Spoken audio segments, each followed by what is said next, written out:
على سيد الأنبياء والمرسلين أصحابه أهل بيته أجمعين. اللهم ارزقنا علما نافعا وفهما كاملا ورزقا حلالا طيبا مباركا فيه وشفاء من كل داء. اللهم نور قلوبنا بزينة الذكر والعلم والعرفان. اللهم اشرح صدورنا للإسلام. اللهم أحينا على الإسلام وأمتنا على الإيمان. اللهم وفقنا لما تحب وترضى واجعل آخرتنا خيرا من الأولى. سبحانك لا علم لنا إلا ما علمتنا إنك أنت العليم. اللهم صل وسلم وبارك على سيدنا.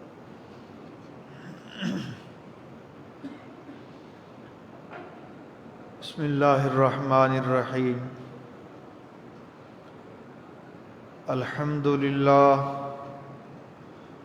الحمد للہ رب العالمین والصلاة والسلام على سید الانبیاء والمرسلین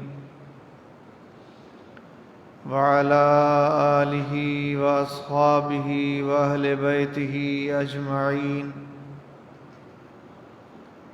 اما بعد فاعوذ باللہ من الشیطان الرجیم. بسم اللہ الرحمن الرحیم. سبحان الذی اسری بعبدہ لیلا من المسجد الحرام الی المسجد الاقصی الذي باركنا حوله لنريه من آياتنا إنه هو السميع البصير. صدق الله مولانا العظيم. وقال الله تبارك وتعالى في مقام آخر في شان حبيبه الكريم.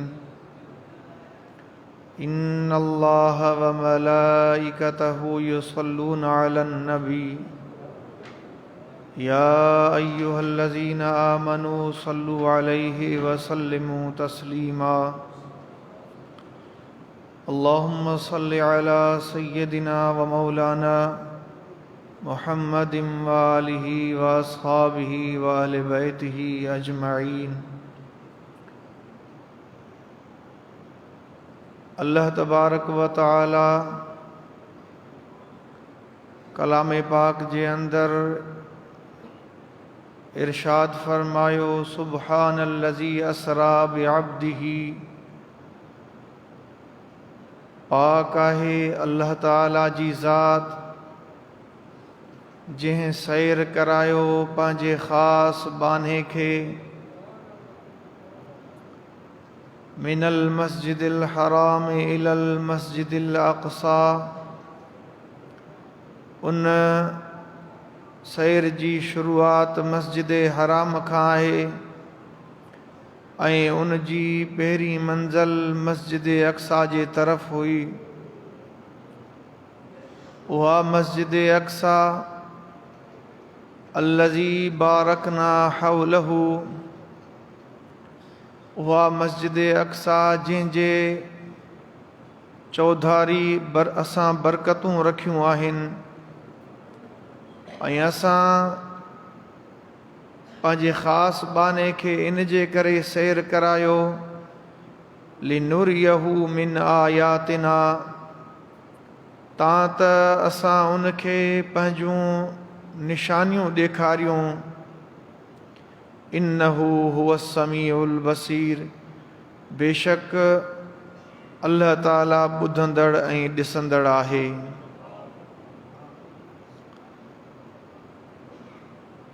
मेराज शरीफ़ जूं 3 मंज़िलूं आहिनि. पहिरीं मंज़िल मस्जिद हराम खां मस्जिद अक़सा ऐं ॿी मंज़िल मस्जिद अक़सा खां सिदरतुल मुंतहा ऐं 3 मंज़िल सिदरतुल मुंतहा खां अॻिते अर्श मौला ताईं. हिन आयत करीमा जे अंदर अल्लाह तबारक व तआला मेराज शरीफ़ जे पहिरीं मंज़िल जो ज़िक्र फ़रमायो आहे। अल्लाह ताला फ़रमायो सैर जी शुरूआत, मेराज जी शुरूआत मस्जिद हराम खां थी आहे। मस्जिद अक्सा जे तरफ़ इहा पहिरीं मंज़िल आहे। आलिम सगोरा इनखे बुज़ुर्ग इसरा चवनि था, जो इन असरा जे लफ़्ज़ मां वरितल आहे। इन मंज़िल जो नालो इसरा आहे ऐं मस्जिद अक्सा खां सिदरतुल मुंतहा ताईं जेका मंज़िल आहे उनखे मेराज ऐं सिदरतुल मुंतहा खां अॻिते लामकान ताईं अर्श मुअल्ला ताईं उहो आहे एराज। अल्लाह तबारक व तआला मेराज जे ज़िक्र कंदे फरमायाई त पाक आहे अल्लाह जी ज़ात जंहिं सैर करायो पंहिंजे ख़ासि बाने खे, यानी नबी पाक सल्लल्लाहु तआला अलैहि वसल्लम खे रात जे थोरे हिस्से में मस्जिद हराम खां मस्जिद अक्सा जे तरफ़, उहा मस्जिद अक्सा जंहिंजे चौधारी असां बरकतूं रखियूं आहिनि, मस्जिद अक्सा जे चौधारी असां बरकतूं रखियूं आहिनि। क़ुरान करीम जे इन्हनि अल्फाज़नि मुबारकनि जे तफ़सीर में बुज़ुर्ग लिखनि था त मस्जिद अक्सा जे इर्दो गिर्द कहिड़ियूं बरकतूं आहिनि। फरमाइनि था त हिकिड़ियूं ज़ाहिरी बरकतूं आहिनि, जो मस्जिद अक्सा जी जेका सरज़मीन आहे उहा सरसब्ज़ ऐं शादाब ऐं बाग़ात आहिनि, इहा ज़ाहिरी बरकत आहे। ऐं मानवी बरकतूं बि अल्लाह ताला फरमायो असां रखियूं आहिनि। उहे छा आहिनि? आलिम लिखनि था जो बैतुल मक़दस जे मस्जिद अक्सा जे इर्दो गिर्द अल्लाह ताला जे नबियनि ऐं रसूलनि जूं मज़ारूं आहिनि। उते अल्लाह जा नबी ऐं रसूल मदफून आहिनि।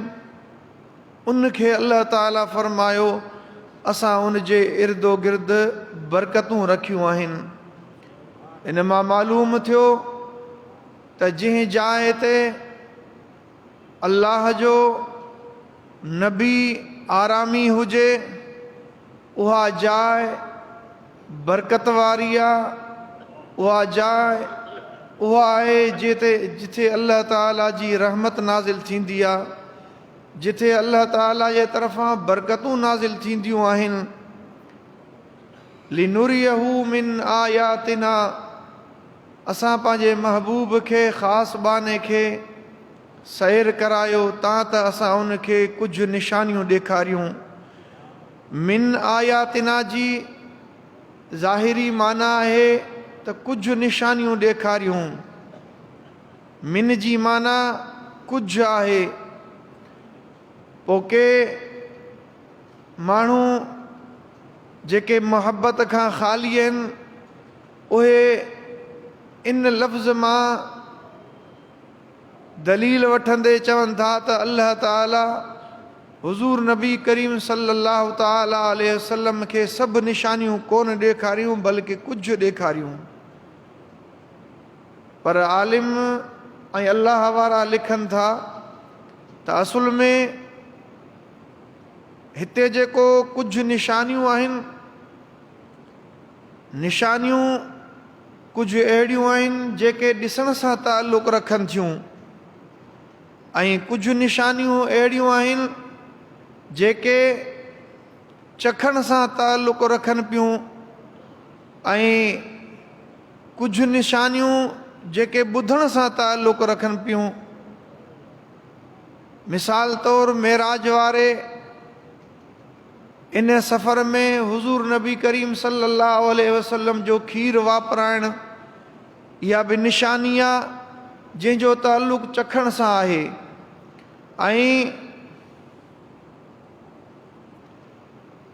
ऐं हुज़ूर सल्लल्लाहु तआला अलैहि वसल्लम फरमायो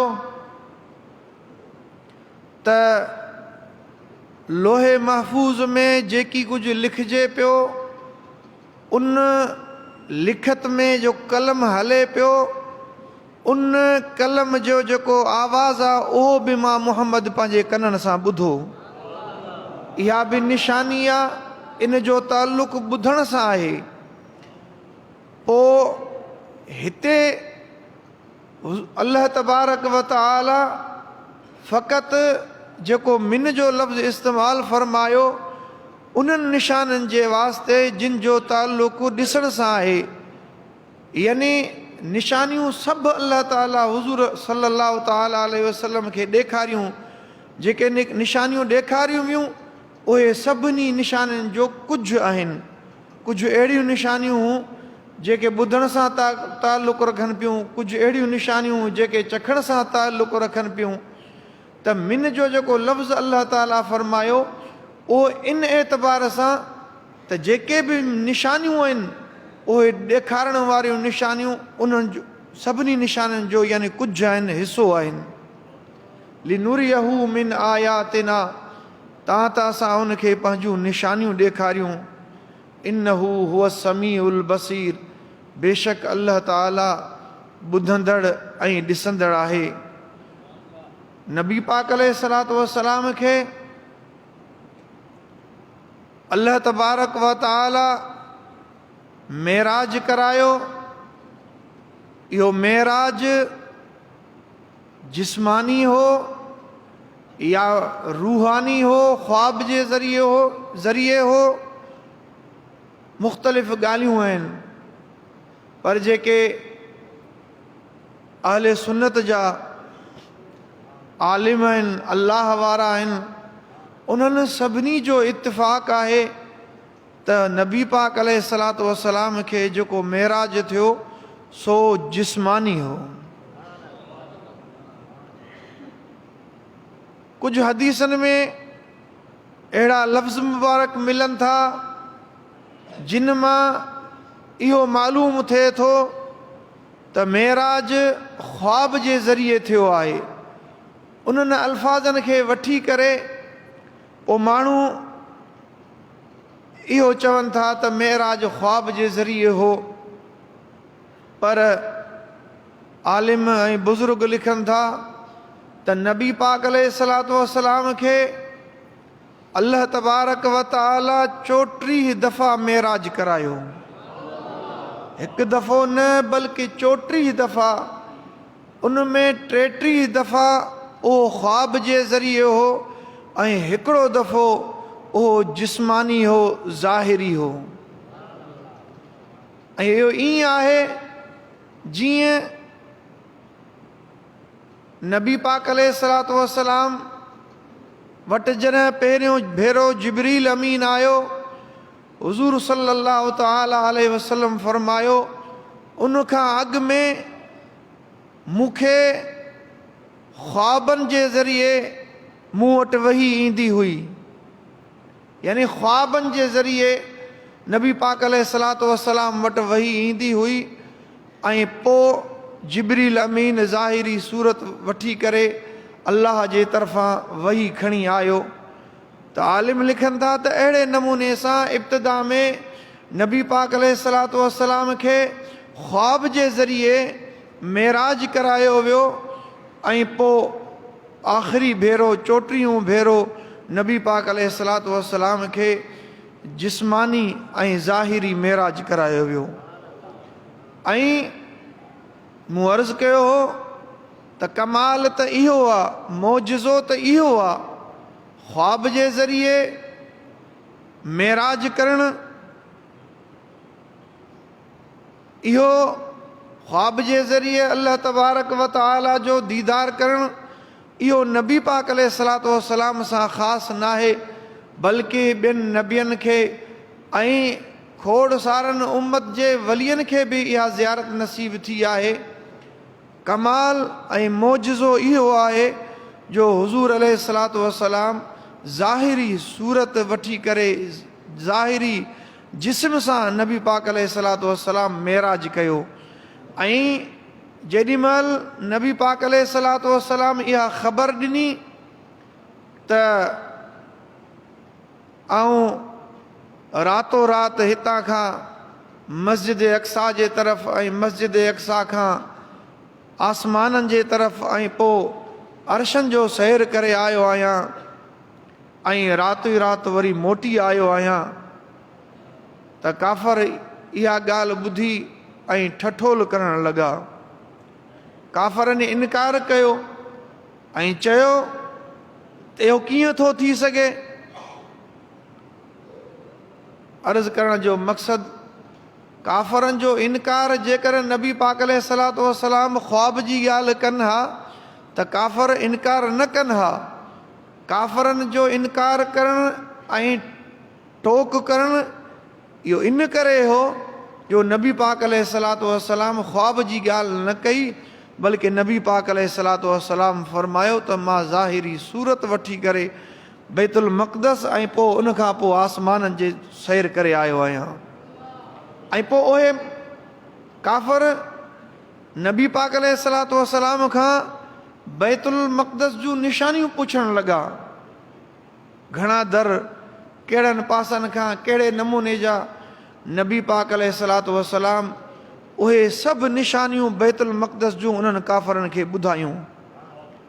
काफ़रनि चयो त थी सघे थो इहे निशानियूं कंहिं अहिड़े माण्हू खां नबी साईं ॿुधियूं हुजनि जेको बैतुल मक़दस ॾिसी आयो हुजे।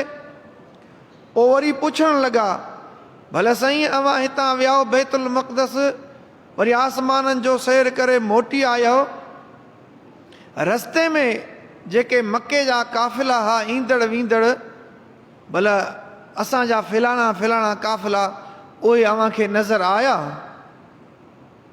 अल्लाहु अकबर कबीरा। नबी पाक अलैहिस्सलातु वस्सलाम उन्हनि खे फरमायो त हाओ मक़ामे रोहा में मूंखे तव्हांजो फलाणो काफ़िलो नज़र आयो जंहिंजो उठ विञाइजी वियो हो ऐं उहो पंहिंजे उठ जे तलाश में हा। ऐं मक़ामे ज़ी तवा में मूं तव्हांजो फलाणो काफ़िलो ॾिठो हो जो मुंहिंजे सुवारी जे गुज़रण जे करे उन्हनि जो उठ छिरकिजी वियो, ऐं जंहिंजे करे जेके ॿई सुवार हुआ उन उठ जे छिरकजण जे करे ॿई किरी पिया उठ तां, ऐं उन्हनि मां हिकिड़े जी बांह भॼी पई। नबी पाक अलैहिस्सलातु वस्सलाम इहो बि ॿुधायो ऐं पाण फरमायूं त मक़ामे तनईम वटि तव्हांजो फलाणो काफ़िलो हो। उन्हनि पुछा कई त साईं ॾियो ख़बर उन काफ़िले में माण्हू घणा हुआ ऐं उन काफ़िले जी नौयत कहिड़ी हुई। नबी पाक अलैहिस्सलातु वस्सलाम उहो बि ॿुधायो। पाण फरमायूं उन में हेतिरा माण्हू हुआ ऐं उन काफ़िले जे अॻियां भूरे रंग जो हिकिड़ो उठ आहे जंहिंजे मथां ॿ धारीदार बोरियूं पियल आहिनि, ऐं उहो सुबुह जो सवेर मके शरीफ़ में पहुची वेंदो काफ़िलो। काफ़र इहो ॿुधी करे चयूं त जेसि ताईं ॿियूं ॻाल्हियूं त सुबुह जो सवेर वञी मके शरीफ़ जे ॿाहिरि उन्हनि जबलनि ते वेही रहिया त ॾिसूं त इहा ॻाल्हि भला सची थिए थी। वाक़ई जीअं सुबुह थी त सुबुह थियण साण ई उहो काफ़िलो जंहिंजी ख़बर नबी पाक अलैहिस्सलातु वस्सलाम ॾिनी, उहो काफ़िलो मके शरीफ़ सुबुह सां पहुची वियो। ऐं उहे अलामतूं उन जूं हुयूं जेके नबी पाक अलैहिस्सलातु वस्सलाम ॿुधायूं। ऐं जेॾीमहिल इहा ख़बर नबी पाक अलैहिस्सलातु वस्सलाम मुशरिकनि सां कई त मुशरिकनि जी हिकिड़ी जमायत अबू बकर सिद्दीक़ रज़ियल्लाहु तआला अन्हु वटि वई। उनखे चयऊं त छा को ईअं थी सघे थो त हिकिड़ो माण्हू रातो राति हितां खां बैतुल मक़दस वञे मोटी अचे। अबू बकर सिद्दीक़ रज़ी अल्लाह ताला अन्हु फरमायो त न, महीने जो पंधु आहे, कीअं थो थी सघे। तॾहिं चयूंसि त पोइ तुंहिंजो दोस्त मुहम्मद उहा ई दावा थो करे त मां रातो राति बैतुल मक़दस वियो आहियां, आसमाननि जो सैर करे वरी मोटी आयो आहियां। अतुसद्दिक़ू, हज़रत अबू बकर सिद्दीक़ रज़ी अल्लाह ताला अन्हु खां पुछियो, छा तूं उनजी तस्दीक़ करीं थो? तॾहिं अबू बकर सिद्दीक़ रज़ी अल्लाह ताला अन्हु फरमायो, नअम अना उसद्दिक़ू, मां उनजी तस्दीक़ कयां थो, बल्कि मां पंहिंजे महबूब जी तस्दीक़ त अहिड़ियुनि ॻाल्हियुनि में कई आहे जेके इन खां बि मथां आहिनि। मुंहिंजे महबूब मूंखे ख़बर ॾिनी, मुंहिंजे रब जे मुतालिक़ मूं रब कोन ॾिठो, रुगो मां पंहिंजे महबूब जे चवण ते ईमान आंदो त मुंहिंजो महबूब जेकी कुझु चवे थो उहो सच आहे। इहो ॿियनि जे लाइ आहे। नबी पाक अलैहिस्सलातु वस्सलाम जी मूं तस्दीक़ अहिड़ियुनि ॻाल्हियुनि में कई आहे जेके इन खां बि मथे आहिनि। बहरहाल काफ़रनि जो इहो हुल हंगामो ऐं इहे एतिराज़ात, इहे सभु ॻाल्हियूं इन ॻाल्हि जे मथां शाहिद ऐं दलील आहिनि त नबी पाक अलैहिस्सलातु वस्सलाम खे मेराज जिस्मानी थियो। नबी पाक अलैहिस्सलातु वस्सलाम मेराज जी शुरूआत किथां थी? मुख़्तलिफ़ रिवायतूं आहिनि। पाण हतीम में आरामी हा, या बीबी उम्मे हानी जे घर आरामी हा, या वरी शोबे अबी तालिब में हा। मुख़्तलिफ़ रिवायतूं आहिनि, पर हतीम जे वारी रिवायत घणी आहे। या बीबी उम्मे हानी जे घर नबी पाक अलैहिस्सलातु वस्सलाम वटि जिब्रील अमीन हाज़िर थियो, मलाइकनि जो लश्कर वठी करे। अल्लाह तबारक व तआला जो हुकुम थियो जिब्रील अमीन खे त ए जिब्रील, जन्नत सिंगार, जहन्नम जा दरवाज़ा बंदि कर। मलाइकनि जो फ़ौज वठी करे मुंहिंजे महबूब जे बारगाह में हाज़िर थी ऐं चवींसि त तुंहिंजो रब तोखे सलाम ॾिए थो ऐं तोखे पंहिंजे दीदार लाइ घुराए थो। जिब्रील अमीन मलाइकनि जी फ़ौज वठी करे हुज़ूर सल्लल्लाहु तआला अलैहि वसल्लम जे ख़िदमत में आयो। बुराक बि साण जन्नत मां बुराक बि काहे आयो।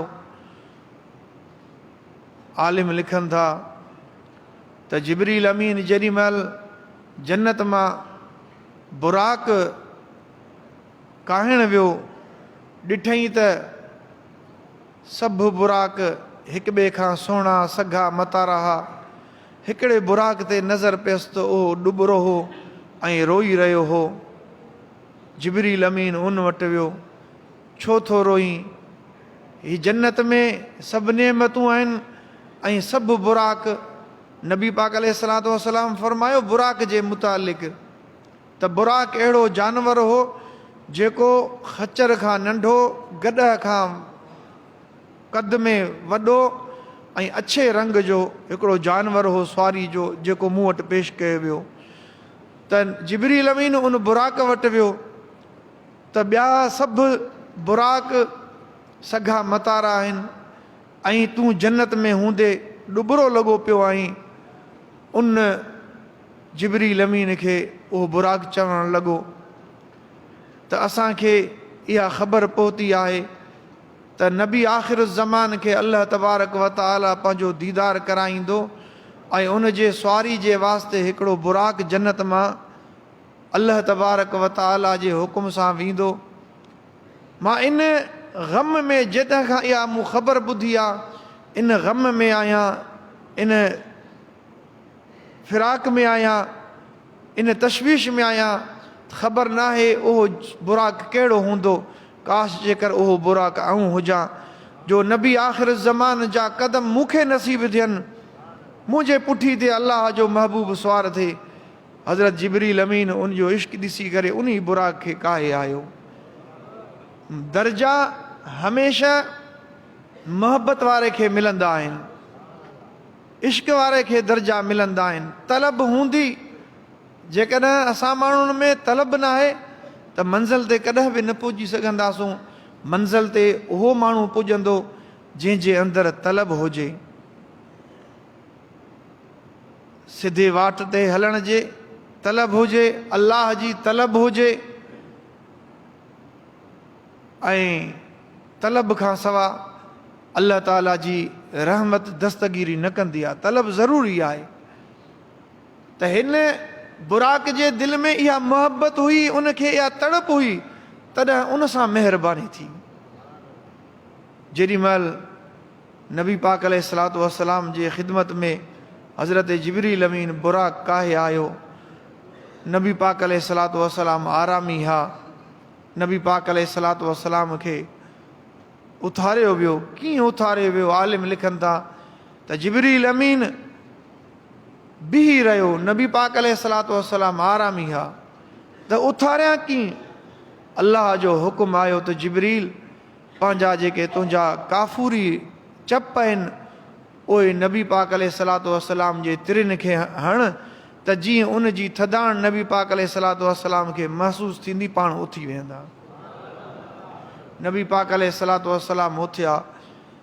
जिब्रील अमीन नबी पाक अलैहिस्सलातु वस्सलाम खे अल्लाह जो पैगाम ॿुधायो। नबी पाक अलैहिस्सलातु वस्सलाम तयारु थिया, उन बुराक ते वेहण जो इरादो फरमायाऊं। उन वक़्तु उहो बुराक मस्ती करणु लॻो, मथे बीही रहियो। तॾहिं तिरमिज़ी शरीफ़ जी रिवायत में आहे, जिब्रील अमीन उनखे चयो, अब मुहम्मदिन तफ़ालो हाज़ा, छा ऐं तूं नबी पाक अलैहिस्सलातु वस्सलाम सां ईअं थो करीं जो अल्लाह जो महबूब तुंहिंजे मथां सवारी करण वारो आहे ऐं तूं मस्ती थो करीं, ऐं तुंहिंजे मथां इन महबूब खां वधीक को बि इज़त वारो अॼु ताईं सुवार न थियो आहे। तॾहिं उहो बुराक पघर में शल थी वियो ऐं हेठि वेही रहियो। ऐं के आलिम लिखनि था त इन बुराक जो जेको मस्ती करणु हो, इहो मतिलबु आहे त सरकशी खां न हो, बल्कि ख़ुशी खां हुयो, जो उनखे एॾी ख़ुशी पई थिए। उन ख़ुशीअ खां इन जो यानी मथे थियणु इहो ख़ुशी खां हो, सरकशी खां न हो। बहरहाल नबी पाक अलैहिस्सलातु वस्सलाम फरमायो, मां उन ते सुवार थियुसि, पर पाण फरमायूं त बुराक उते विख पियो रखे जिथे उन जी नज़र पवे पई। बुराक इहो बर्क़ मां वरितल आहे। बर्क़ जी माना आहे बिजली। बिजली केॾी तेज़ रफ़्तार हूंदी आहे, उन जी रफ़्तार तमामु तेज़ आहे। हीअ जेका असांजी बिजली आहे, हिन खे पाण बिजली चवंदा आहियूं, हिन जी रफ़्तार बि अलाए केतिरा लख मैल ॿुधाईंदा। हेठां बटण दॿा, केतिरनि मैलनि ताईं हिकिड़े सेकेंड में उहा बिजली पहुची थी वञे। त हू बुराक, उहा बुराक बि तेज़ रफ़्तार जानवर हो। नबी पाक अलैहिस्सलातु वस्सलाम फरमायो, उते विख पियो रखे जिथे उन जी नज़र पए पई। नबी पाक अलैहिस्सलातु वस्सलाम फरमायो त मां हिकिड़ी जाइ तां गुज़रियुसि जिथे खजीअ जा वण हुया। जिब्रील अमीन उते फरमायो, जिब्रील अमीन त या रसूल अल्लाह, इते लहो ऐं 2 रकातूं नफ़िल पढ़ो। मूं उते नफ़िल पढ़ियो। जिब्रील अमीन ॿुधायो त या रसूल अल्लाह, ही उहा जाइ आहे जंहिंखे अॼु यसरब चवंदा आहिनि, ऐं ही जाइ अॻिते हली मदीनो शरीफ़ बणिजी वेंदो। तुंहिंजे हिजरत जी जाइ आहे, तुंहिंजे हिजरत जो शहर आहे, ऐं तूं हिन जाइ ते आरामी थींदे। अॻिते नबी पाक अलैहिस्सलातु वस्सलाम फरमायो, मां अहिड़ी जाइ तां गुज़रियुसि। जिब्रील अमीन उते चयो त या रसूल अल्लाह, हिते 2 रकातूं नफ़िल पढ़ियो। मूं उते 2 नफ़िल पढ़िया, नफ़िल पढ़ियो। जिब्रील अमीन ॿुधायो त ही हज़रत ईसा अलैहिस्सलाम जे पैदाइश जी जाइ आहे। अल्लाह जे नबीअ जी पैदाइश जी जाइ ते जिब्रील अमीन नबी पाक अलैहिस्सलातु वस्सलाम खे नफ़िल पढ़ाए पियो त नफ़िल पढ़ या रसूल अल्लाह, ही जाइ हज़रत ईसा अलैहिस्सलाम जी पैदाइश जी जाइ आहे। इन मां मालूम थियो जेके मुतबरक जायूं आहिनि, जंहिं जाइ ते अल्लाह जो नबी पैदा थियो या जंहिं जाइ ते अल्लाह जो नबी के घड़ियूं गुज़ारियूं या जंहिं जाइ ते आरामी आहे, उहे सभु जायूं मुतबरक आहिनि ऐं उन्हनि जायुनि ते नफ़िल पढ़णु जाइज़ ऐं दुरुस्त आहे। नबी पाक अलैहिस्सलातु वस्सलाम इहो बि फ़रमायो त मूं हज़रत मूसा अलैहिस्सलाम जे क़बर वटां मुंहिंजी गुज़र थी, मूं ॾिठो त हज़रत मूसा अलैहिस्सलाम क़बर में निमाज़ पढ़ी रहियो हो ऐं मूं जे मथां सलाम वरायईं ऐं मूं उनखे सलाम जो जवाबु ॾिनो। अल्लाह जा नबी क़बरुनि में ज़िंदह हूंदा आहिनि ऐं उन्हनि खे क़बरुनि में रिज़्क़ ॾिनो वेंदो आहे। अल्लाह ताला जे तरफ़ां उहे रिज़्क़ बि खाईंदा आहिनि। नबियनि जो शान त मथे आहे, पर नबियनि जे बरकत सां जेके शहीद आहिनि, अल्लाह तबारक व तआला क़ुरान करीम में उन्हनि जे लाइ फ़रमायो बल अहयाउन इंद रब्बिहिम युरज़क़ून, उहे शहीद ज़िंदा हूंदा आहिनि, उन्हनि खे पंहिंजे रब वटां रिज़्क़ मिलंदो आहे। त जॾहिं शहीदनि जो इहो मक़ाम आहे त जेको नबियनि जो मक़ाम आहे उहो उन्हनि खां मथे आहे। शहीद जेकॾहिं ज़िंदा हूंदा आहिनि, अल्लाह जो रिज़्क़ खाईंदा आहिनि, त फ़नबियुल्लाहि हय्युन युरज़क़ु, हदीस शरीफ़ में आहे अल्लाह जो नबी ज़िंदा हूंदो आहे, अल्लाह जे तरफ़ां उन्हनि खे रिज़्क़ मिलंदो आहे, उहो अल्लाह जो रिज़्क़ खाईंदा आहिनि। नबी पाक अलैहिस्सलातु वस्सलाम फ़रमायो त मूसा अलैहिस्सलाम वटां मुंहिंजो गुज़र थियो। मूसा अलैहिस्सलाम पंहिंजे क़बर में निमाज़ पढ़ी रहियो हो।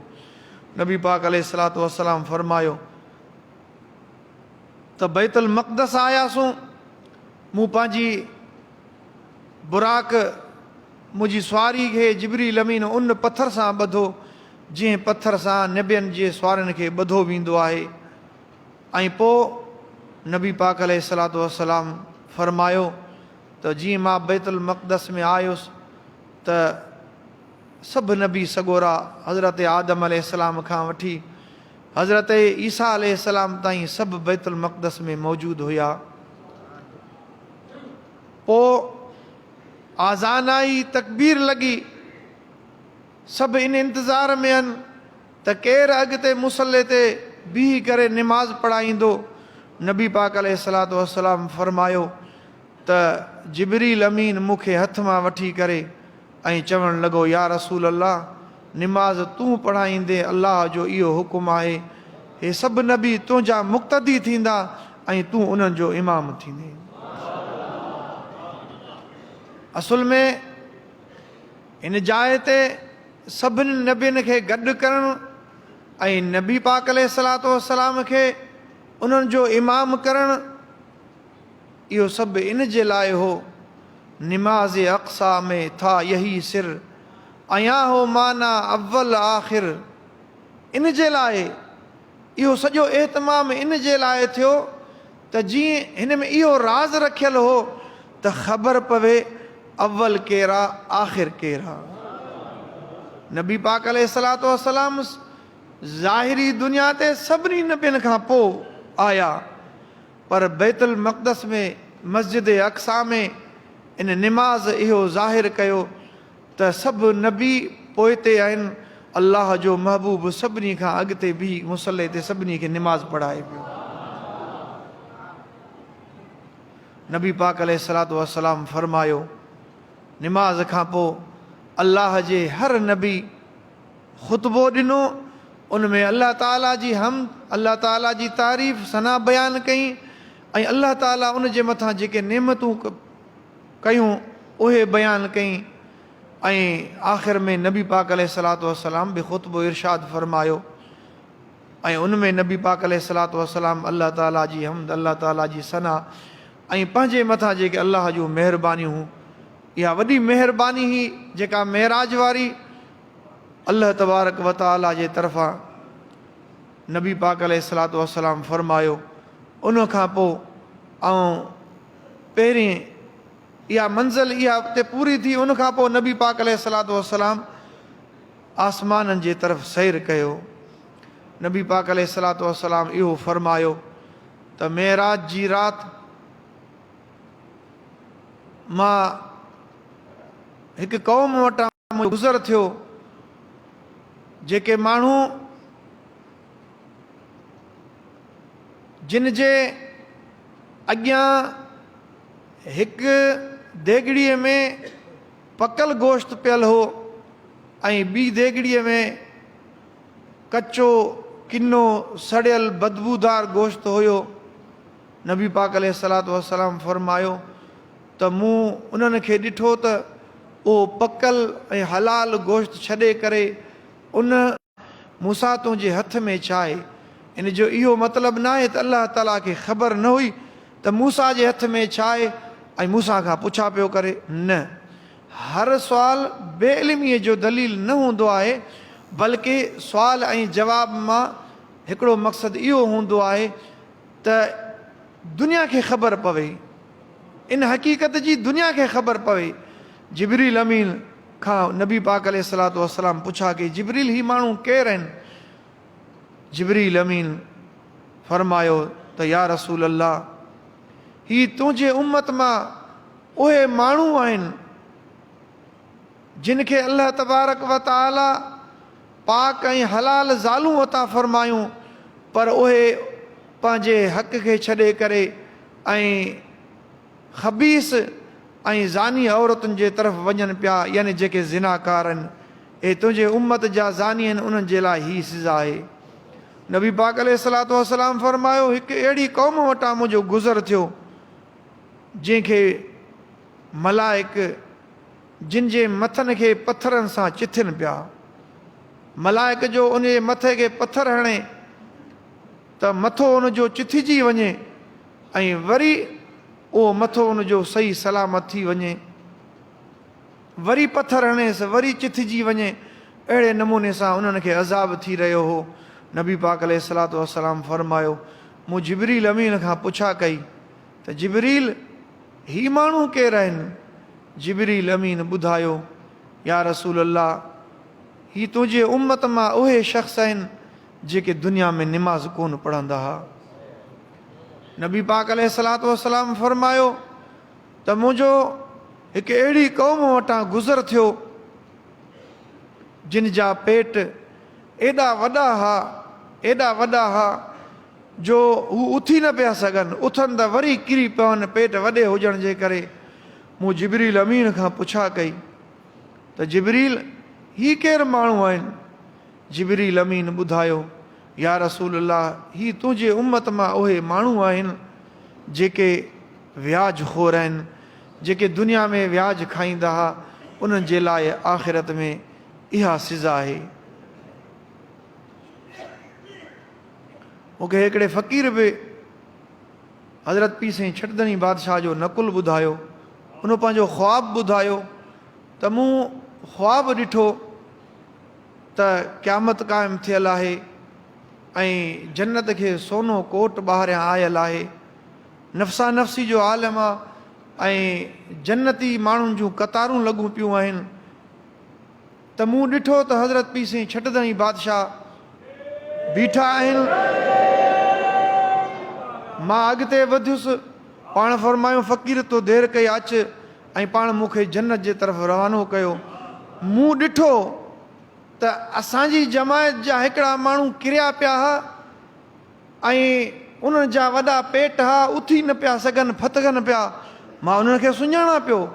मूं पीउ साईं खे अर्ज़ु कयो त क़िबला, ही बि त पंज जमायती आहिनि, अव्हां जा मुरीद आहिनि, फ़क़ीर आहिनि। पाण फरमायो फ़क़ीर तूं जन्नत में वञ, इन्हनि खे छॾ, इहे व्याज खोर आहिनि, इहे मुंहिंजा मुरीद न आहिनि। इन हदीस मां बि इहो ई मालूम थिए थो त जेके व्याज खोर आहिनि उन जा वॾा पेट हूंदा, उथी न सघंदा। ऐं हिन फ़क़ीर जे नकुल मां बि ईअं मालूम थिए थो त व्याज खोरनि जे लाइ आख़िरत में इहा सज़ा आहे। अल्लाह तबारक व तआला व्याज जी लहनत खां बचाए। अॼुकल्ह जे ज़माने में इहो व्याज एतिरो वधी वियो आहे जो उन व्याज खे हराम नथो सम्झियो वञे, उनखे बुरो महसूसु नथो कयो वञे। बहरहाल हर मुसलमान खे ख़बर आहे त व्याज केतिरो गुनाह आहे। अल्लाह ताला त ईअं क़ुर शरीफ़ में फरमायो, जेको व्याज खाए थो त अल्लाह सां गोया खे जंग जो ऐलान थो करे। पोइ जेको व्याज खां जेकॾहिं न मुड़ो त पोइ अल्लाह सां जंग जो ऐलान कयो। मुंहिंजा अज़ीज़ दोस्त मुसलमान भाउ, अल्लाह ताला इन बीमारी खां पनाह वेखे। हुज़ूर करीम सल्लल्लाहु ताला अलैहि वसल्लम फरमायो त उहे माण्हू जिब्रील अमीन ॿुधायो जेके उथी न पिया सघनि, वॾा उन्हनि जा पेट हा, उथनि त वरी किरी पवनि। फरमायईं त हे तुंहिंजे उम्मत मां उहे माण्हू आहे जेके दुनिया में व्याज खाईंदा हुआ। नबी पाक अलैहिस्सलातु वस्सलाम फरमायो त मुंहिंजो मेराज वारी राति हिकिड़े अहिड़े शख़्स वटां गुज़र थियो, हिकिड़ा अहिड़ा शख़्स हुया जिन काठियुनि जी वॾी भरी ॿधी हुई ऐं उहो खणण जी कोशिशि कनि पिया पर खणी न पिया सघनि, पर वेतर हुन में वरी ॿियूं काठियूं पिया विझनि। मूं जिब्रील अमीन खां पुछा कई, जिब्रील हिननि जो मामिलो छा आहे? पाण जिब्रील अमीन फरमायो त या रसूल अल्लाह, हे तुंहिंजे उम्मत मां उहे माण्हू आहिनि जिन जे मथां ॿियनि माण्हुनि जा हक़ हुकूक ऐं बार आहिनि, उहे पंहिंजा बार नथा लाहिनि, ॿियनि जूं अमानतूं अदा नथा कनि, ॿियनि जा हक़ अदा नथा कनि, दुनिया में न कंदा हुआ, बल्कि वेतर ॿियनि जा हक़ खाईंदा हुआ ऐं पंहिंजो बार वधाईंदा हुआ। अॼु उन्हनि जे लाइ इहा सज़ा आहे। हदीस शरीफ़ में आहे, नबी पाक अलैहिस्सलातु वस्सलाम फरमायो, मनिल मुफ़लिस, सहाबियो ॿुधायो त मुफ़लिस ऐं सुञो केरु शख़्स आहे?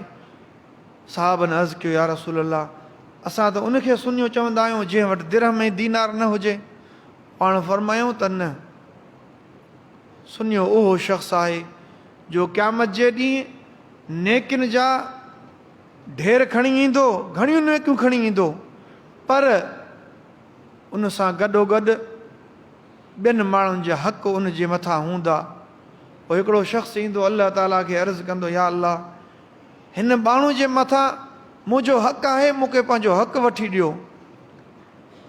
उन ॾींहुं दिरहम ऐं दीनार जो सौदो न हलंदो, उन ॾींहुं अमलनि जो सौदो हलंदो। पोइ अल्लाह तबारक व तआला उन हक़ वारे खे उन जा चङनि अमलनि मां उन जे हक़ जे हिसाब सां चङा अमल उन हक़ वारे खे ॾियारींदो ऐं उहो पंहिंजो हक़ वठी हलियो वेंदो।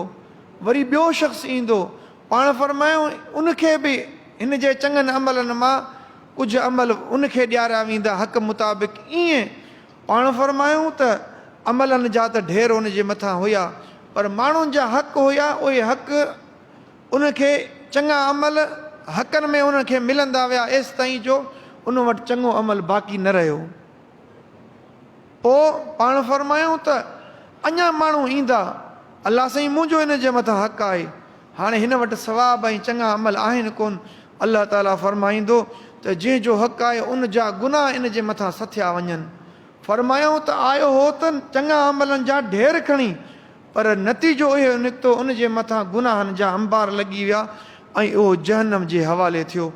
पाण फरमायूं त सुञो उहो शख़्स आहे। असां माण्हू चङा अमल कयूं ऐं उन सां गॾोगॾु परावा हक़ फपायूं, परावा हक़ खाऊं, त पोइ इहो हक़नि जो हिसाब त आख़िरत में ॾियणो हुया। ईअं न आहे त हिते दुनिया में हक़ खाई वेंदासूं, आख़िरत में हुनजो हिसाब न थींदो। आख़िरत में हिसाब थींदो, इहो हिसाब ईअं थींदो जो पंहिंजा चङा अमल उन्हनि खे मिलंदा जिन जो हक़ असां दुनिया में खाधो, ऐं माण्हू पोइ चङनि अमलनि ऐं सवाबनि खां महरूम रहिजी वेंदो ऐं उहो जहन्नम जे हवाले थींदो। तंहिंजे करे जिब्रील अमीन फरमायो, या रसूल अल्लाह, ही तुंहिंजे उम्मत मां उहे माण्हू आहे, उहे माण्हू आहिनि जेके दुनिया में परावा हक़ खाईंदा हुआ। नबी पाक अलैहिस्सलातु वस्सलाम फरमायो, मुंहिंजो गुज़र हिकु अहिड़ी क़ौम वटां थियो जिन जूं ज़िबानियूं वॾियूं हुयूं, मलाइक बाह जे कैंचिन सां उन जूं ज़िबानूं कटनि पिया, वरी उन जी ज़िबान सही सलामत थिए, वॾी हुजे, वरी मलाइक उनखे कटनि। मूं जिबरील अमीन खां पुछा कई त जिबरील ही माण्हू केरु आहिनि? जिबरील अमीन फरमायो, या रसूल अल्लाह, ही तुंहिंजे उम्मत जा उहे आलिम आहिनि जेके माण्हुनि खे वाइज़ कंदा हुआ, पाण अमल न कंदा हुआ। ऐं पाण फरमायूं त मुंहिंजो हिकु अहिड़ी क़ौम वटां गुज़र थियो जंहिंजा चप वॾा हुआ ऐं उहे उन जे वात मां बाह जा उला पिया निकिरनि ऐं तमामु उन्हनि जी बुरी हालत हुई। मूं जिबरील अमीन खां पुछा कई त ही माण्हू केरु आहिनि? जिबरील अमीन ॿुधायो, या रसूल अल्लाह, ही उहे माण्हू आहिनि जेके दुनिया में यतीमनि जो माल खाईंदा हुआ। हिन मेराज वारे सफ़र में, हिन वाक़े में हिकिड़े पासे नबी पाक अलैहिस्सलातु वस्सलाम जो मौजज़ो बि आहे, ॿिए पासे तव्हां असांजे लाइ उन में नसीहत बि रखियलु आहे। अल्लाह ताला तव्हां असांखे इन्हनि जेके बुरा अमल आहिनि उन्हनि खां हिफ़ाज़त में रखे। अल्लाह ताला तव्हां असांखे चङनि अमलनि जी तौफ़ीक़ अता फ़रमाए।